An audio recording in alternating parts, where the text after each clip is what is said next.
বাংলাদেশের প্রজাতন্ত্রের কর্মচারীদের মুখে হাসি ফুটাবেন আমরা বিশ্বাস করি। নবম পে স্কেলের প্রজ্ঞাপনটি জারি হয়নি, যা অত্যন্ত দুঃখজনক। আমরা সবাই জানি 15 সালে আমাদের অষ্টম পে স্কেল বাস্তবায়ন হয়েছিল। 15 থেকে 26 আজকে প্রায় 11 বছর। এই সময়ের মধ্যে নিত্য প্রয়োজনীয় প্রত্যেকটি দ্রব্যের মূল্য বৃদ্ধি পেয়েছে, শিক্ষা খরচ বৃদ্ধি পেয়েছে, চিকিৎসা খরচ বৃদ্ধি পেয়েছে, আমাদের বাসা ভাড়া বৃদ্ধি পেয়েছে।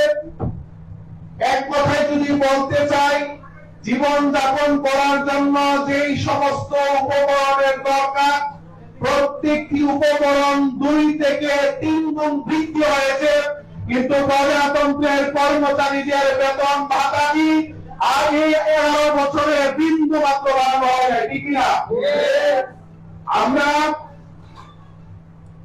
আজকের এই প্রোগ্রাম থেকে সরকারের কাছে আহ্বান জানাতে চাই, অবিলম্বে নবম পে স্কেলের প্রজ্ঞাপন জারি করতে হবে।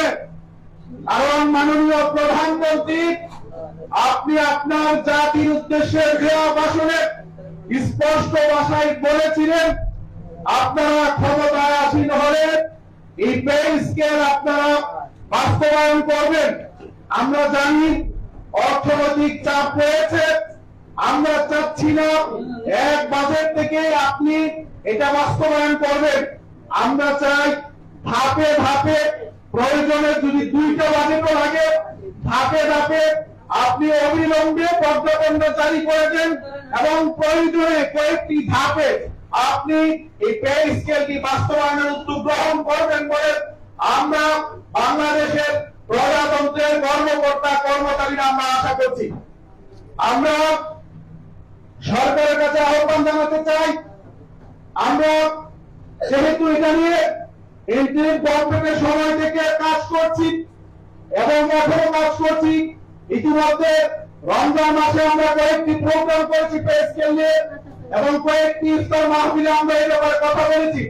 সরকারি কর্মকর্তা কর্মচারী বৃন্দ ইতিমধ্যে সরকারের বিভিন্ন পর্যায়ে মন্ত্রী প্রতিমন্ত্রী এবং যারা পদস্থ যারা আছেন রাজনৈতিক নেতৃবৃন্দ তাদেরকে স্মারকলিপি দিয়েছেন এবং মাননীয় প্রধানমন্ত্রী আপনার দপ্তরে ইতিমধ্যে প্রজাতন্ত্রের কর্মচারীদের পক্ষ থেকে স্মারকলিপি দিয়ে পে স্কেল কেন বাস্তবায়ন করতে হবে এই ব্যাপারে 5টি যৌক্তিকতা তারা অত্যন্ত সুন্দরভাবে তুলে ধরেছেন।